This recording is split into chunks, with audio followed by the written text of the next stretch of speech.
Shorts. ஷேக்ஸ்பியரின் கவித்துவமிக்க வரிகள் தமிழில். Romeo Juliet பாகம் 1 நாடகத்தில் ஜூலியட்டைப் பற்றி ரோமியோ கூறுவது. பார்வைகளின் வெப்பத்தில் எழும் புகைதானே காதல்.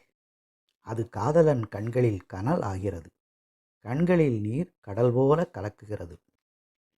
இந்த ஒளி விளக்குகளே இவளிடம் இருந்துதான் ஒளியை பெறுகிறதா? விலை உயர்ந்த ஆபரணம் போல் இவள் உலகில் காண முடியாத பேரழகி. காக்கைகளுக்கு நடுவே பனி போன்ற வெண்புறா இவள்.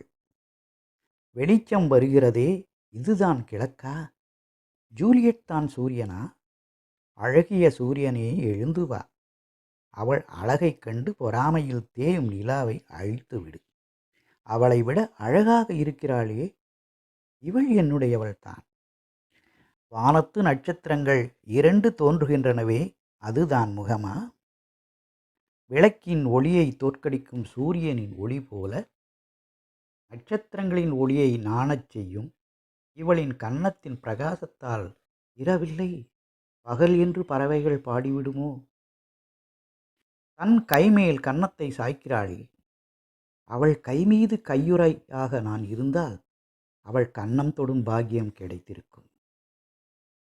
காற்று வெளியில் நீந்தும் மெதுவாக நகரும் மேகங்களை அவள் கட்டுப்படுத்தும் போது சொர்க்கத்தின் சிறகு பொருந்திய தேவதை என் தலைக்கு மேல் தோன்றுவதைப் போல இரவின் மகத்தான பிரகாசமான தேவதை நீ. ரோமியோ பற்றி ஜூலியட். பெயரில் என்ன இருக்கிறது? ரோஜாவை வேறு எந்த பெயரில் அழைத்தாலும் ரோஜா ரோஜாதானே. அதன் மனம் இனிமையானது தானே.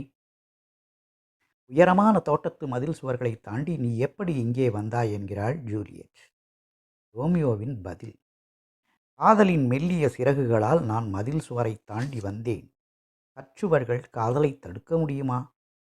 தொலைதூரக் கடலில் கரை தேடும் முயற்சியோடு உனக்காக நானும் ஈடுபடுவேன். கனிமரங்களின் உச்சியை பளபளக்க வைக்கும் அந்த வெண்ணிலா மீது ஆணையாக என்று ரோமியோ கூற, ஒவ்வொரு மாதமும் தேய்ந்து வளரும் நிலையற்ற அந்த நிலா மீது ஆணையிட வேண்டாம் என்று கூறுகிறாள் ஜூலியட். இன்னும் கவித்துவமான வரிகள் ரோமியோ ஜூலியட் பாகம் 2 தொடரும்.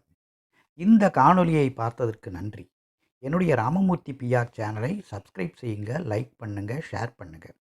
என்னுடைய ரோமியோ ஜூலியட் பாகம் 1 காதல் ஆரம்பம் முழு காணொலியை பாருங்கள். வணக்கம்.